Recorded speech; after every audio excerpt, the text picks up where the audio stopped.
Alright, we have a short homework this week, and I've made some notes already for our homework. And we're going to have Monday, Tuesday, Wednesday, and Thursday, and then Friday we have no school. So, our first question is looking at converting these whole numbers to scientific notation. So, a couple of notes that I've made here. The number in front has to be between 1 and 10 in scientific notation. The base, this 10 is called the base, and it is always 10. And then our exponents, let me write a little note here. Exponents can be positive or negative. So, another note I made here, the whole numbers have a decimal at the very end. So we have a comma, 1,981,000,000. We will have our decimal point right here. So we always have to make sure to identify where our decimal point is, and then we have to move this decimal point to the point where it'll give us a number between 1 and 10. So as I move to the left, I can count, and when I stop, it'll be putting the decimal point between two numbers that will fall between 1 and 10. So I've started moving my decimal point 1, 2, 3, 4, 5, 6, 7, 8, 9. So I've moved it 9 times. I now have the number 1.981, which is between, so 1.981 is greater than 1, so we're good for the first rule. And then I'm always going to be multiplying it by 10 to some exponent. And the exponent will be, since this is a very large number, we know that our exponents, large numbers, produce positive exponents. So we were able to move our decimal from the end of this 1 trillion over 1, 2, 3, 4, 5, 6, 7, 8. Oh, it's kind of hard to read I'm going to try and count one more time. So we have 1, 2, 3, 4, 5, 6, 7, 8, 9. So we would be able to do a positive 9. And this next one, also a very large number, so your exponent will be also positive. Okay, so now moving on to our next one, convert these decimals to also scientific notation. Okay, so once again, the number before has to be between 1 and 10, and these ones are really small numbers. So really small numbers, or numbers less than 1, are going to have negative exponents. So these numbers are less than 1, so I have to find my decimal point, and we find it here. Here's our decimal points on both of these numbers. I'm going to move them until my number is between 1 and 10. So on this first one, I'm going to count 1, 2, 3, 4, 5, 6, 7, 8, 9.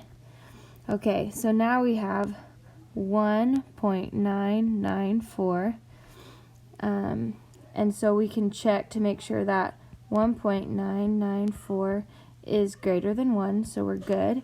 And then we're going to multiply this times 10 to some power. So we counted how many times we moved our decimal point. 1, 2, 3, 4, 5, 6, 7, 8, 9. And since this is a very small number, I'm going to write up here, small numbers less than 1, numbers less than 1 produce negative exponents.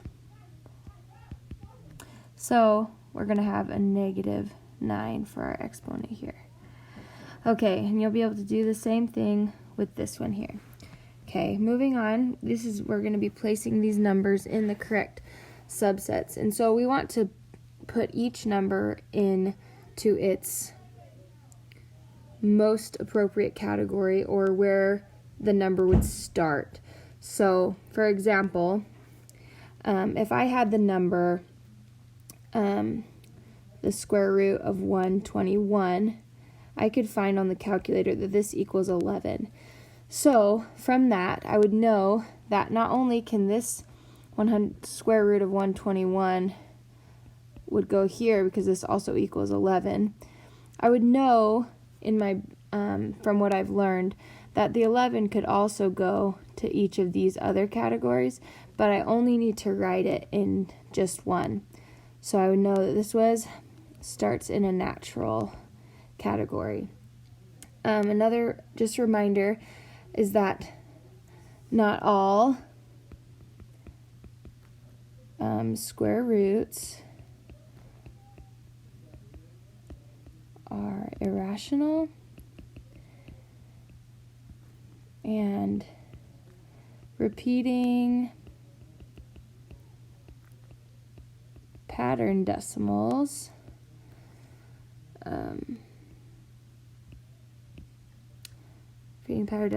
are rational.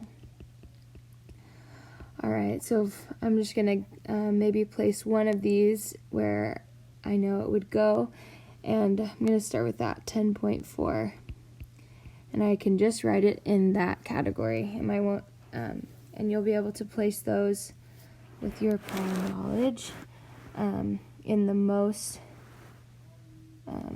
appropriate category. Okay, so a coefficient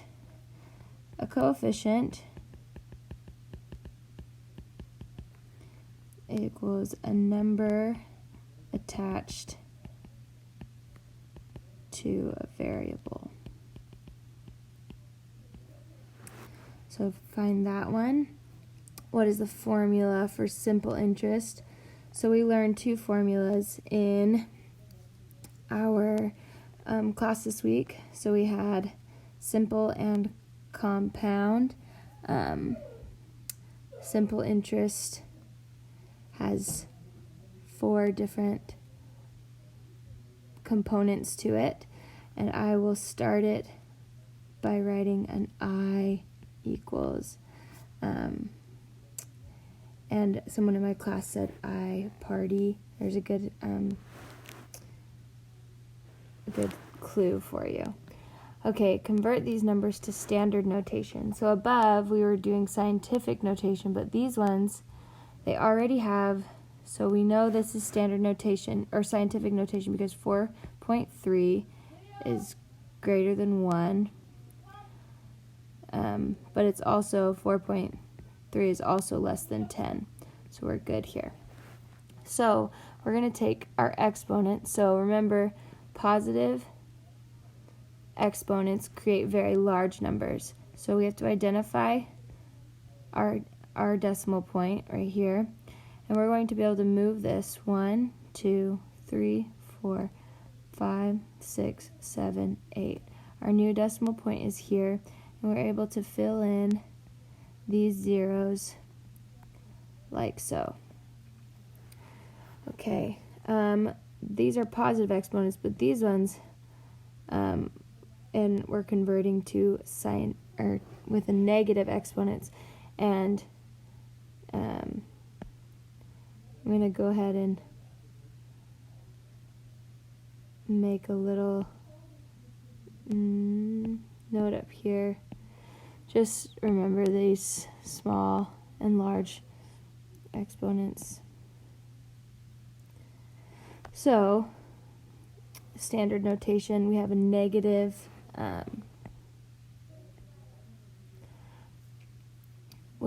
exponent, so we're going to identify 9.7, and we're going to identify our decimal point, and then since we're creating a very small number, we have to move our decimal point 5 to the left. 1, 2, 3, 4, 5. So we will be able to fill in these other 4 zeros. Okay, moving along, and only one more day of homework, so we're going to convert these to decimal points. So with your calculator, you'll be able to do this. So the square root on your calculator would be second, the x squared button, and that'll produce this, and then you insert your number and you'll push and then enter. Alright, so convert these to decimal points. Make sure you I'll just give a note on this one right here. So this is saying -4 times the square root of 81. So when you find the square root of 81, you'll multiply those two together. Alright, so now we have some interest questions. So I'm going to write my formulas down here. We have A equals P times 1 plus R to the T, and I equals P R T. So this is simple and this is compound. And we'll read this first question. Mr. Campbell took out a loan to buy a brand new Ford F-250 diesel. The cost was $52,000 with a 4.5 simple interest rate over a term of 6 years. So what I like to do is make sure that I know what they're asking me for. So they're asking for simple interest, so I'm going to be using this formula. And then I like to write out what my things are. So total interest paid, this is something we don't know. The P is going to be $52,000. My R equals 4.5%, and my time is 6 years. So with that knowledge, we know we're going to be multiplying the interest. Our interest paid will come from multiplying our principal times our rate times our time. So this is the principal amount. Our R is our rate, and our annual interest rate, and our T is time, and remember it's always in years. So with this problem here, we will multiply. Our I will equal 52,000, and then remember right here has to be a decimal. So that 4.5, we have to divide by 100, which will give us 0.045 times 6. Alright, so multiply those out, and that will give you our total interest paid. Alright, so Mrs. Doherty, looks like they're buying the same car. She took out a loan to buy a brand new Ford. The cost was $53,000 with a simple 4.5 simple interest rate over a term of 6 years. And then they're asking the total interest paid for Mr. Campbell, but they're asking something a little bit different here. This is what is the total amount paid? So that means we're going to have to take our I and add it to our initial $52,000. So we have the same problem, but we're going to have to add this. So once we find our I from our last problem, because the P, R, and T are the same, 6 years, 4.5%. Principal is 52,000. Our I we're looking for. So once we find our I, we're going to take our principal, 52,000, and we're going to add that to our, we're going to add our interest from the last problem. You can see that they used the same numbers. And this will give us interest paid. This will give us our total amount. All right. So this one's talking about me. Miss Walton took out a loan to go to college. The loan was $20,000 with a simple interest rate over a term of 30 months. What is the total interest paid? All right. I think I would still be paying off this loan. So $20,000, and we're doing a simple interest, so we're still using that same formula. So I'm going to go ahead. We have our I equals, we don't know, our P equals $20,000 for a loan. Our R equals 7.3%, and our T equals 30 months. Okay, so this is where our tricky, I'm going to highlight it in red, 30 months. So we run into an issue here. We have to make sure time always in years. So we can take our 30 months and we can divide this by 12 months in order to get years, since there's 12 months in a year. So I'm going to show some work down here. So I equals 20,000 times 7.3, remember, as a decimal. We have to divide by 100. So that would be 0.073. And then we're going to have to divide our 30 months by 12 months. And that will be able to give us what I guess I would be paying over 30 months. All right, so use your calculators. When in doubt, punch it out. And I hope you guys have a great week.